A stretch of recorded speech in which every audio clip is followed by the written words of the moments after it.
এটা নবী আমগরে শিখিয়ে দিছে, তোমরা পড়বা আল্লাহুম্মা গফিরলি যামবি, আল্লাহ আপনি আমার গুনাহ মাফ করে দেন। নবীর তো গুনাহ নাই, এই নবী এটা পয়রা আমগরে শিখিয়ে দিছে যে দোয়া করবা যে আল্লাহ যেন তোমারে মাফ করে। জিন এবং আদম সন্তানের সতরের মাঝে পর্দা বা আবরণ হলো, ওই বান্দা পড়বে বিসমিল্লাহ। ইজা দাখালাল কানিফা, বান্দা যখন ওযু করতে যায়, ইস্তিনজা করতে যায়, টয়লেটের মধ্যে যায়, প্রস্রাবখানায় যায়, তখন ওই বান্দা পড়বে বিসমিল্লাহ। এই বিসমিল্লাহ পড়ার কারণে শয়তান আর তার লজ্জাস্থানের মাঝে আল্লাহ প্রতিবন্ধকতা তৈরি করে দেয়। তাহলে এই কথাগুলো গুরুত্ব দেন। বাচ্চা ও তো বিসমিল্লাহ পারে না, যে বাচ্চাটা, ওকেও যখন আপনি কমোডের মধ্যে বসান বিসমিল্লাহ বলে ওকে বসান। বাচ্চাকে যদি বাথরুমে নেওয়ার উপযুক্ত হয়, 2.5-3 বছরে আস্তে আস্তে মারা কি করে, তখন বাচ্চাকে একটু বাথরুমে নিয়ে যাওয়ার চেষ্টা করে, তখনও আপনি ওই বাচ্চাকে নেওয়ার সময় বিসমিল্লাহ আল্লাহুম্মা ইন্নী আউযু বিকা মিনাল খুবুসি ওয়াল খাবাইস এই দোয়াটা পড়েন। কারণ এই বাচ্চার লজ্জাস্থান নিয়ে যেন ইবলিস খেলা করতে না পারে, এই জন্য এই দোয়াগুলো পড়েন। মনে থাকবে নি সবার? তাহলে এই আমলগুলা মিস করেন না।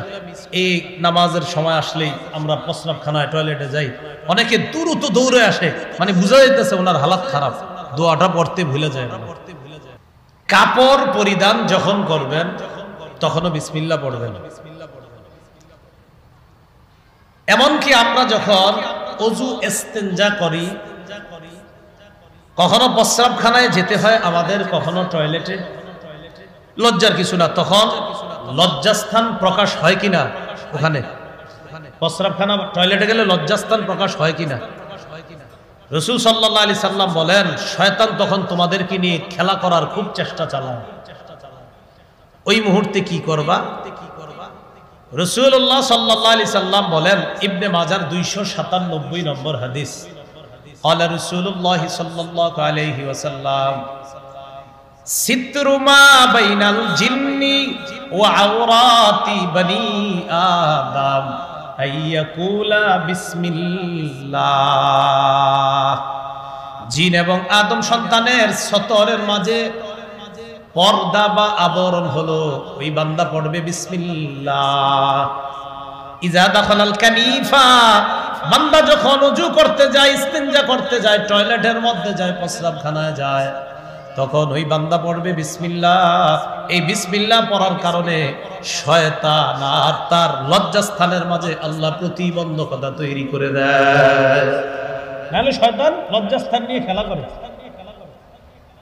তাহলে এই কথাগুলো গুরুত্ব দেন। বাচ্চা ও তো বিসমিল্লাহ পারে না, যে বাচ্চাটা, ওকেও যখন আপনি কমোডের মধ্যে বসান বিসমিল্লাহ বলে ওকে বসান। বাচ্চাকে যদি বাথরুমে নেওয়ার উপযুক্ত হয়, 2.5-3 বছরে আস্তে আস্তে মারা কি করে, তখন বাচ্চাকে একটু বাথরুমে নিয়ে যাওয়ার চেষ্টা করে, তখনও আপনি ওই বাচ্চাকে নেওয়ার সময় বিসমিল্লাহ আল্লাহুম্মা ইন্নী আউযু বিকা মিনাল খুবুসি ওয়াল খাবাইস এই দোয়াটা পড়েন। কারণ এই বাচ্চার লজ্জাস্থান নিয়ে যেন ইবলিস খেলা করতে না পারে, এই জন্য এই দোয়াগুলো পড়েন। মনে থাকবে নি সবার? তাহলে এই আমলগুলা মিস করেন না। এই নামাজের সময় আসলেই আমরা প্রস্রাবখানায় টয়লেটে যাই, অনেকে দ্রুত দৌড়ে আসে, মানে বুঝা যাইতেছে ওনার হালাত খারাপ, দোয়াটা পড়তে ভুলে যায়। আল্লাহ আমল করার তৌফিক দান করেন। রাতে ঘুমানোর সময় বিসমিল্লাহ পড়বেন। আবু দাউদ শরীফের বর্ণনা 5054 নম্বর হাদিস, আন্না রাসূলুল্লাহ সাল্লাল্লাহু আলাইহি ওয়াসাল্লাম কানা ইদা আখাযা মাতজাহু মিনাল লাইল, রাসূলুল্লাহ সাল্লাল্লাহু আলাইহি সাল্লাম রাতের বেলা যখন বিছানায় যাইতেন তখন বলতেন বিসমিল্লাহ ওয়াদাতু জামবি, আল্লাহর নামে আমি আমার শরীরটা বিছানায় রাখলাম। সুবহানাল্লাহ। আরেকটা আছে বিসমিকা রব্বি ওয়াদাতু জামবি, রব আপনার নামে আমি আমার দেহটাকে বিছানার মধ্যে রাখলাম। তাহলে কার নামে দেহ বিছানায় রাখবো বলেন তো? আল্লাহর নামে। এরপর আল্লাহ নবী বলতেন আল্লাহুম্মা গফিরলি যামবি, পড়েন তো আল্লাহুম্মা গফিরলি যামবি। এটা নবী আমগরে শিখিয়ে দিছে, তোমরা পড়বা আল্লাহুম্মা গফিরলি যামবি, আল্লাহ আপনি আমার গুনাহ মাফ করে দেন। নবীর তো গুনাহ নাই, এই নবী এটা পয়রা আমগরে শিখিয়ে দিছে যে দোয়া করবা যে আল্লাহ যেন তোমারে মাফ করে। 1 নম্বর বিসমিল্লাহ বলে দেহ মাটির মধ্যে রাখা, বিছানায় রাখা। পুরা দোয়াটা যদি না পারেন পড়বেন বিসমিল্লাহির রহমানির রহিম। এটা বইলা বাংলাগুলা বলবেন, আল্লাহ আপনার নামে আমি আমার দেহটা বিছানার মধ্যে রাখলাম। এরপরে আরবি যদি পারেন ভালো কথা, আরবি না পারলে বাংলাটা বলবেন। আরবি হলো আল্লাহুম্মা ফিল্লি জামবি, আল্লাহ আপনি আমার গুনাহ মাফ করে দেন। বাংলাটা পারবেন তো? আল্লাহ আপনি আমার গুনাহ মাফ করে দেন।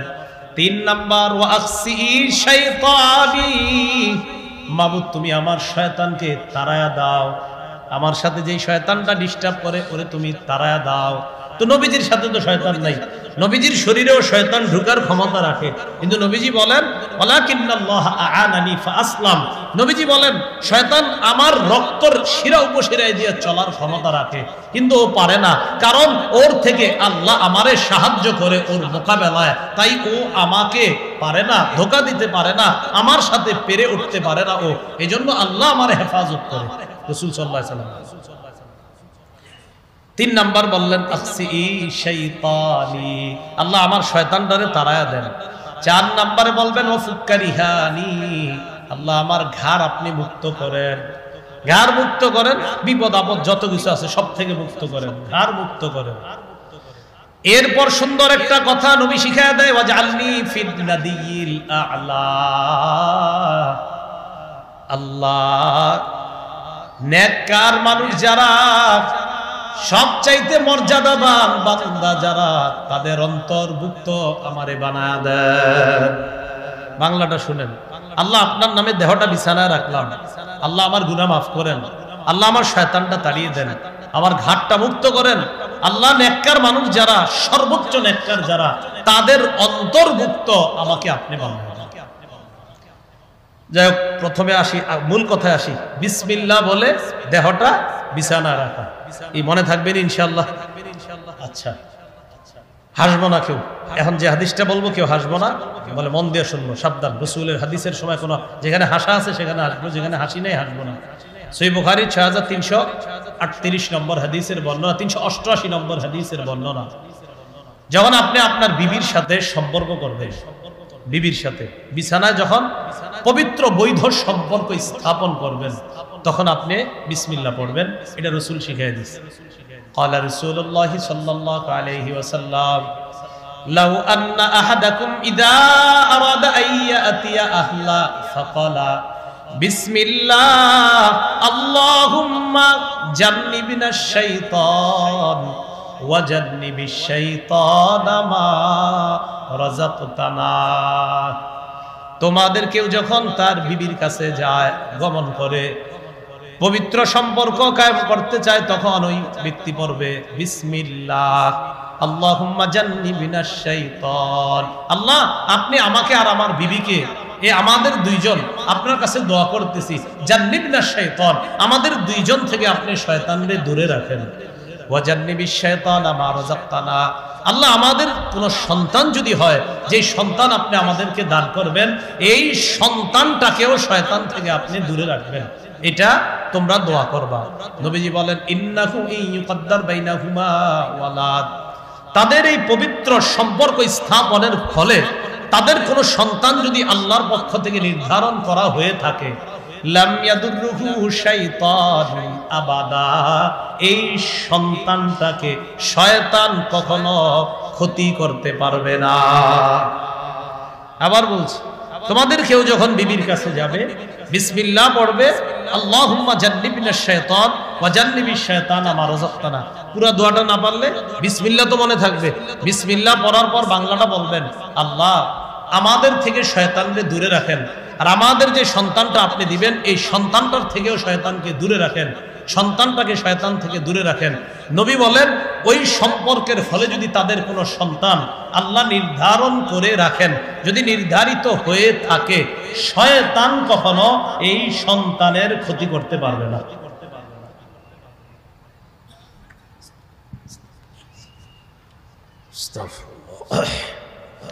এই হলো আপনার রাতে ঘুমাতে যাওয়ার সময় এই আমল করা। আল্লাহ আমাদের সকলকে আমল করার তৌফিক দান করেন। তাহলে সূরা ফাতিহা বিসমিল্লাহ দিয়ে শুরু করলাম, বিসমিল্লাহ সব ভালো কাজের শুরুতে, এই আমল আমরা শিখলাম। চলেন সূরার প্রথম আয়াতে যাই। আলহামদুলিল্লাহি রাব্বিল আলামিন। সমস্ত প্রশংসা আল্লাহর, যিনি বিশ্ব জগতের রব।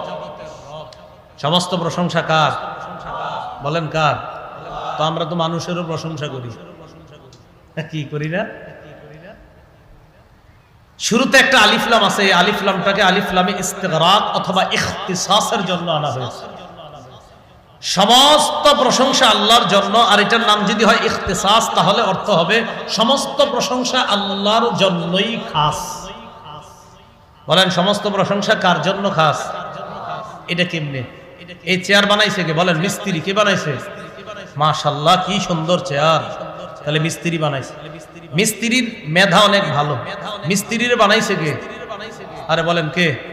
তো মূলত প্রশংসা হলো কার? এই জন্য চেয়ার যে বানাইছে, যদিও তার প্রশংসা করি, আসলে এটা তার প্রশংসা না, বরং তারে এত সুন্দর মেধা যিনি দিয়েছে তার প্রশংসা। এই জন্য মুফতি শফি রহমতুল্লাহ আলাইহি লেখছেন, সারা পৃথিবীতে যত জায়গায় মানুষের প্রশংসা হয়, এই প্রশংসার যোগ্য মূলত মানুষ না, মূলত ওই মানুষ যেই কারণে প্রশংসা অন্যের থেকে পায়। মানুষ চিন্তা করতে হবে, আমি প্রশংসা কেন পাইলাম? আচ্ছা আমার মেধার কারণে। আমি প্রশংসা কেন পাইলাম? আচ্ছা আমার টাকার কারণে। আচ্ছা আমি প্রশংসা কেন পাইলাম? ব্যবসায় উন্নতি করার কারণে। আচ্ছা ব্যবসায় আমার উন্নতি দেওয়ার বুদ্ধিটা কে দিল? ও আল্লাহ দিছে। তো মুফতি শফি রহমতুল্লাহ আলাইহি বলেন, দুনিয়াতে যত প্রশংসা হয় সব প্রশংসার মূলে আল্লাহ। সব প্রশংসার মূলে কে? তো আলহামদুলিল্লাহ, সমস্ত প্রশংসা কার? সূরা আনআমের 1 নম্বর আয়াতে আল্লাহ বলেন, আল্লাযী খালাকাস সামাওয়াতি ওয়াল আরদা ওয়া জাআলাজ যুলুমাতি ওয়ান নূর। সমস্ত প্রশংসা আল্লাহর, যিনি আসমান সমূহ সৃষ্টি করেছেন, জমিন সৃষ্টি করেছেন। সূরা বনী ইসরাঈলের 111 নম্বর আয়াতে আল্লাহ বলেন, আলহামদুলিল্লাহিল্লাযী লাম ইয়াত্তাখিজ ওয়ালাদা ওয়া লাম ইয়াকুল লাহু শারীকুন ফিল মুলক ওয়ালাম ইয়াকুল লাহু শারীকুন ফিল মুলকি ওয়ালাম ইয়াকুল লাহু ওয়ালিয়্যুম মিনাদ দুল্লি ওয়া কাব্বিরহু তাকবীরা। নবী আপনি বলেন সমস্ত প্রশংসা আল্লাহর। লাম ইয়াত্তাখিজ ওয়ালাদা, যিনি কোনো সন্তান গ্রহণ করেননি। ওয়ালাম ইয়াকুল লাহু শারীকুন ফিল মুলক, রাজত্বে যার কোনো অংশীদার নাই, সমস্ত প্রশংসা তার। বলেন তো রাজত্বে কোনো অংশীদার নাই কার? তাহলে সমস্ত প্রশংসা কার?